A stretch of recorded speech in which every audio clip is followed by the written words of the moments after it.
Marcia Winbeckler, and my husband Roland and I own CakeSuppliesPlus.com. We're professional cake decorating instructors, and we've appeared on the Food Network and TLC's Ultimate Cake Off.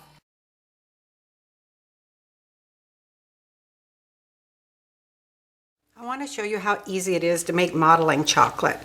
And all you're going to need is, I have a pound of Guittard baking chips here, and they make several different versions. This particular one has cocoa butter in it. It makes the best white modeling chocolate. Unfortunately, it's kind of hard to find these in small quantities. We have them on our website, CakeSuppliesPlus.com, in bulk, 25-pound bulk, but you can also use white candy coating, and this is a Merkins that's packaged by CK Products. It's available on our website. You'll also need some kind of a rubber type spatula. This is a silicone coated spatula. And for each pound of your candy, you're going to need a half a cup of corn syrup.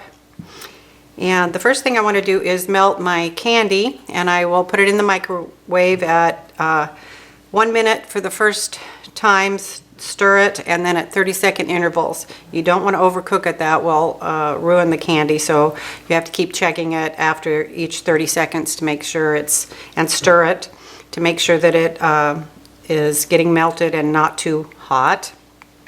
And then once I've melted my candy, I also want to warm up my corn syrup just to a warm temperature so that it doesn't shock the candy when I put it in there and make it firm up instantly. So I'll go get my candy melted and I'll be right back. So I have my candy melted and my corn syrup all warmed up, and I'm just going to pour the corn syrup into the candy and get it all out of my measuring cup here. And then I'm going to start stirring, and you want to make sure that all of the candy gets incorporated with the corn syrup. You don't want any pieces or parts of candy that don't get mixed in, because they'll make hard lumps in your modeling chocolate. If you have any candy that's worked its way up your spatula, make sure you clean that off and get it down incorporated. It doesn't take too many stirs to get this all worked together. Make sure you're cleaning the bottom of the container so that you get all of the candy worked together with the corn syrup. You don't want to over mix it. That'll make the fats separate and make it greasy and kind of lumpy, kind of ruins your modeling chocolate. And again, if you've got any chocolate that's up, make sure it gets worked down. And once you can see it getting kind of nice and smooth, don't let it separate, then I'm going to move it over onto some plastic.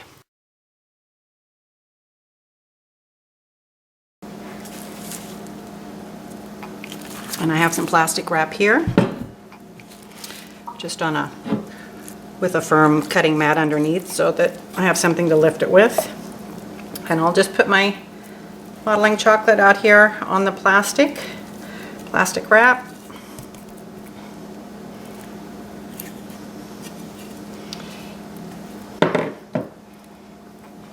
And then all I want to do is cover it over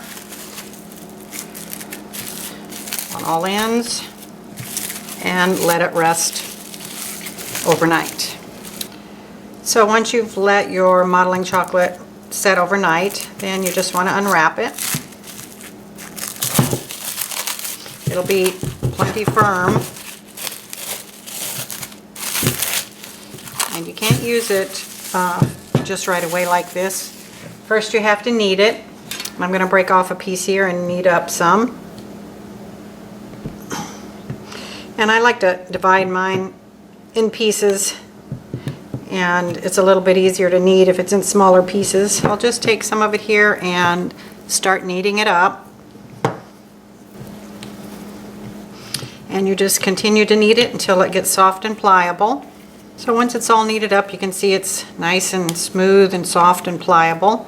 And you can make little figures with it. You can make pieces that stand up, pieces that are arched, that would stand on their own. Move it over onto some plastic, and I have it on a cardboard here just so I can move it afterwards. And the reason I don't have the white side up is just for color contrast so you can see. What I want to do is spread it out on this plastic, and I'm going to spread it pretty thin so that it cools a little bit quicker and I can start working with it after it cools. So I'm just going to spread it out. You could do this directly on your, with the plastic directly on your counter if you don't need to move it, or you could slip something under the plastic and move it later. So once I've got that kind of spread out, I'm going to cover it with plastic on top.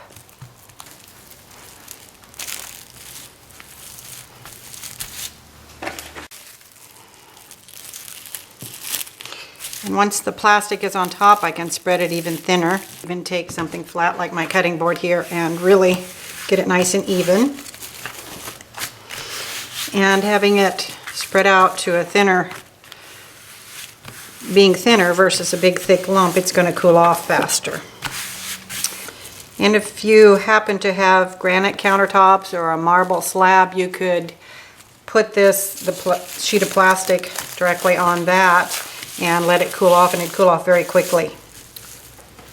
So here's my sheet of modeling chocolate. I put it on a granite cutting board and flipped it a couple times. It only took about a half an hour to get cool, and you can see it's still pliable but yet stiff and workable. So what I'm going to do is peel off my first layer of, top layer of the plastic here, plastic wrap, and turn it over onto my silicone mat. Peel this one off, and then I can even break it up into pieces with my pastry cutter here. Work it until it becomes pliable. Knead it with your hands. So you can see it's nice and smooth and pliable now, and you can shape it into all sorts of different shapes. It will hold its shape, it'll stand up. Keeps whatever shape you want to put it in.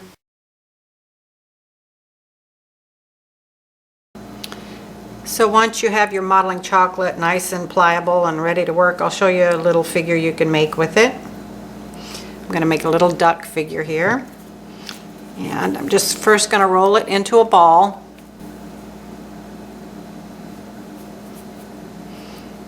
Now to a teardrop shape. I'm making one end thinner. It's going to be the tail of the duck. Then I'm going to pinch it up.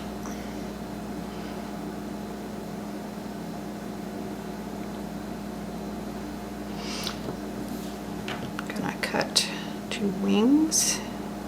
Bring that out. Use my palette knife.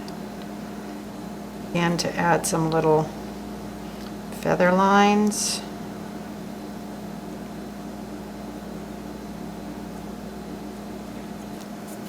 And now just a circle for the head, and his head is going to be kind of large in proportion to the body so that it's kind of like a baby duck.